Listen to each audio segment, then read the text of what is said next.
Random variable.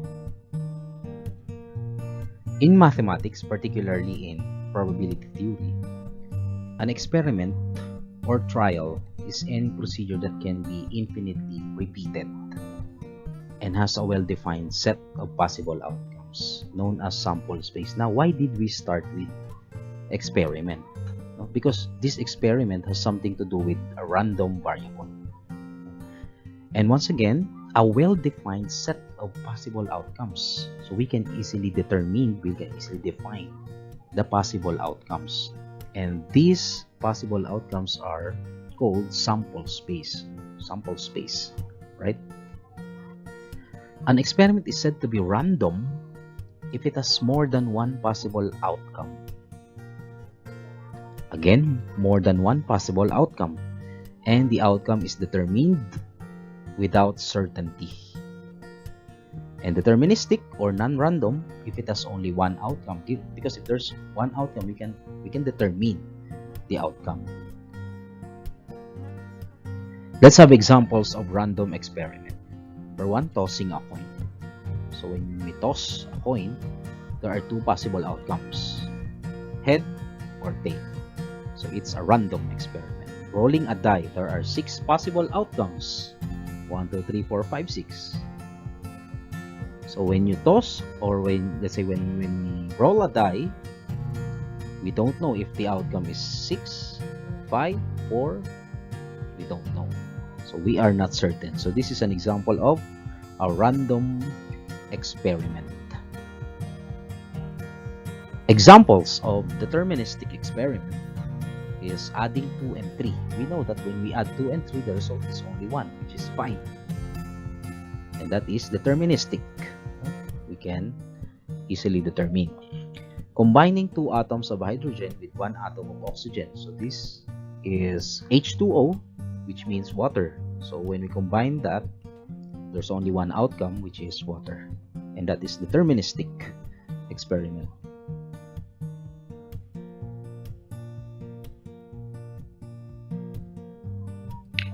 Now, a random variable is a variable whose values depend on the outcomes of a random experiment. So we are only focusing on random experiment, meaning more than one outcome.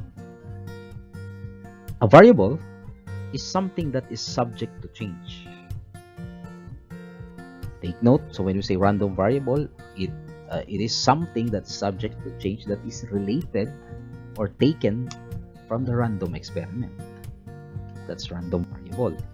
Now let's have this example, particularly a random experiment example. 3 coins are tossed at the same time. And one example of a random variable here is the number of heads that turn up. The number of heads that turn up. So meaning, this is a random variable because the number of heads changes. For example, it changes from first trial. In the second trial, it's a different value. So it is an example of a random variable. And it is taken from a random experiment, which is this. 3 coins are tossed at the same time. Let's have this table of results.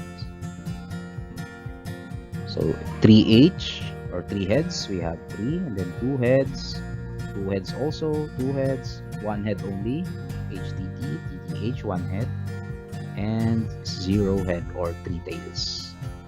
So meaning to say the possible values of X is 3, 2, and 3, 2, 1, and 0. So again, random variable, the number of heads that turn up, and this random variable is represented by a capital letter. The possible values of that random variable is 3 or 2 or 1 or 0, which is represented by small letter. Let's have the types of random variable. Discrete random variable. So when a random variable can take only countable values or natural numbers. Let's have examples. The sum of the numbers that turn up when a pair of dice is rolled. So For example, the possible values are, if the outcomes are 1 and 1, the sum is 2. If the outcomes are 2 and 3, the sum is 5, and so on. So we can count, we can identify, we can determine the values using natural numbers. So it is an example of discrete random variable. The number of correct answers a student get in a 10-item true or false. So the correct answers, the number of correct answers here is from 0 to 10. From 0 to 10. So there's a limit, and we use natural numbers also. So this is an example of discrete random variable. The number of defective items in a sample of 10 production items randomly selected from the manufacturing process. So in this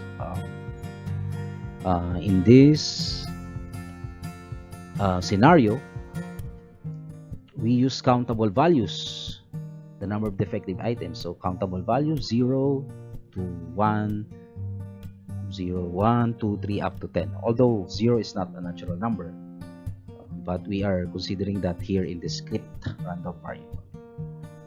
Okay. Now, another type of random variable is a continuous random variable. When a random variable takes an uncountably infinite number of values as a result of measurement or from an interval of real numbers. So interval of real numbers. So for example, from between 1 to 0, there are infinitely many numbers. 1.5, 1.6, 1.65, 1.67, and so on and so forth. So let's have examples. The distance leaped in meters by long jumper in a computation. So this is an example of continuous. Okay, because we can use decimals here.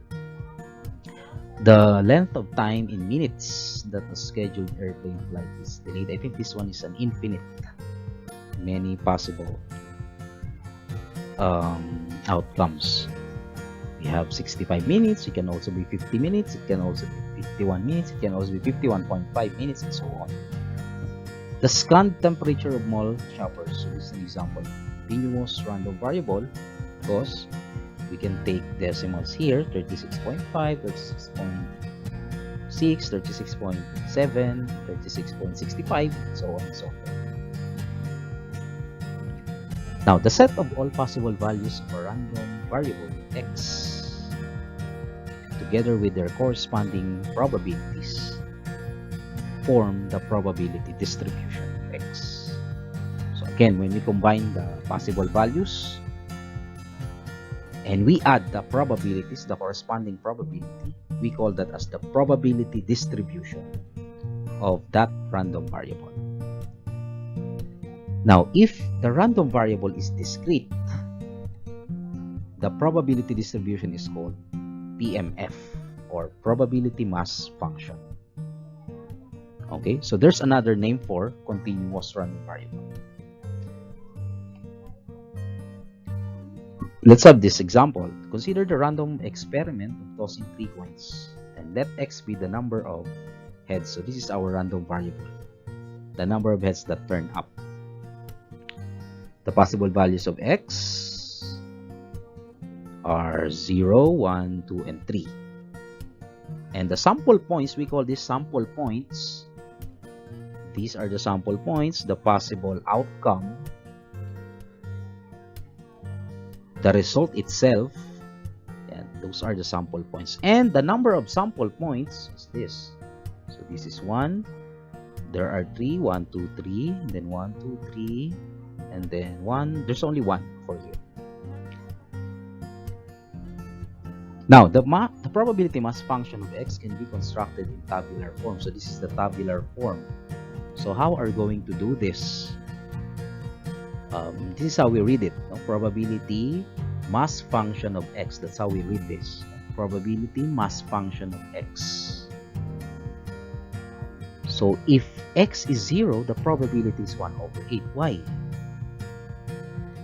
Because the number of sample points has a total of 1 plus 3, 4 plus 3, 7 plus 8. So there are 8. So what's the probability that there is no head when you toss 3 coins? 1 over 8.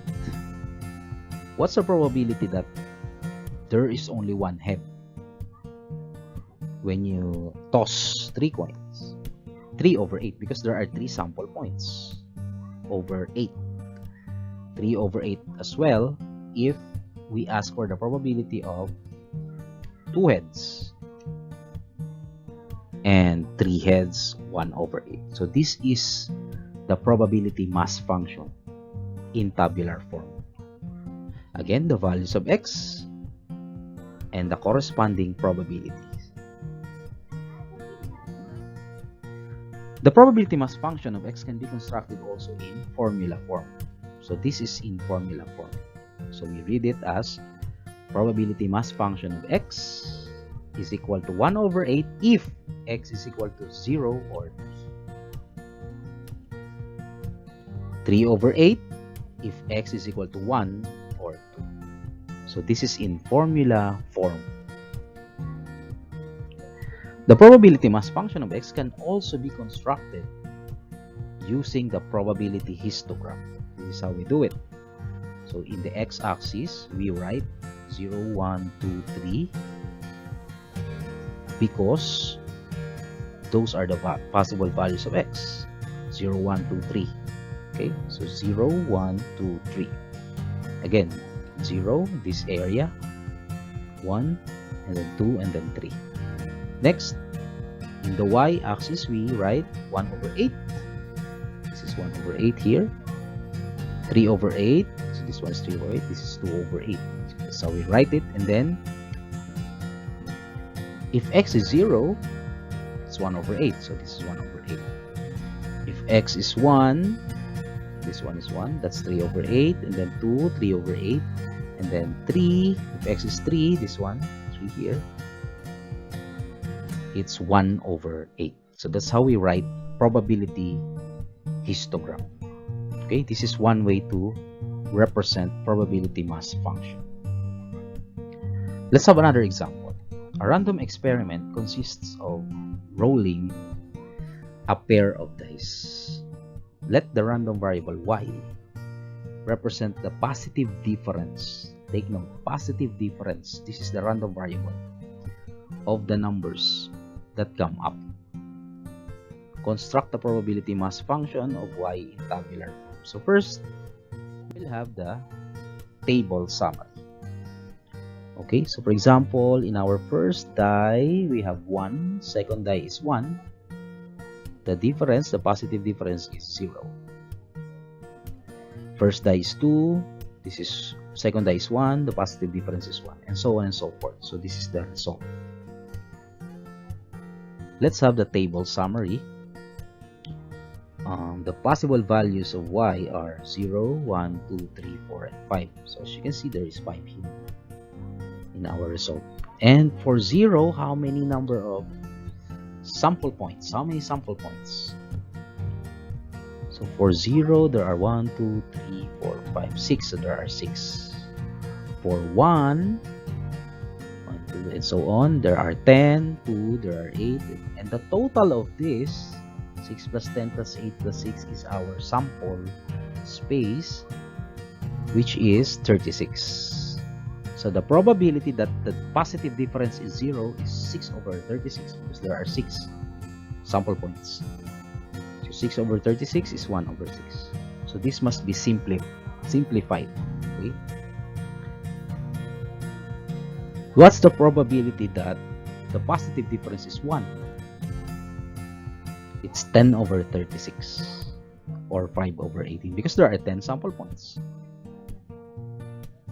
8 over 36 for 2, 3, and so on and so forth. So this is how we write the probability mass function of y in tabular form.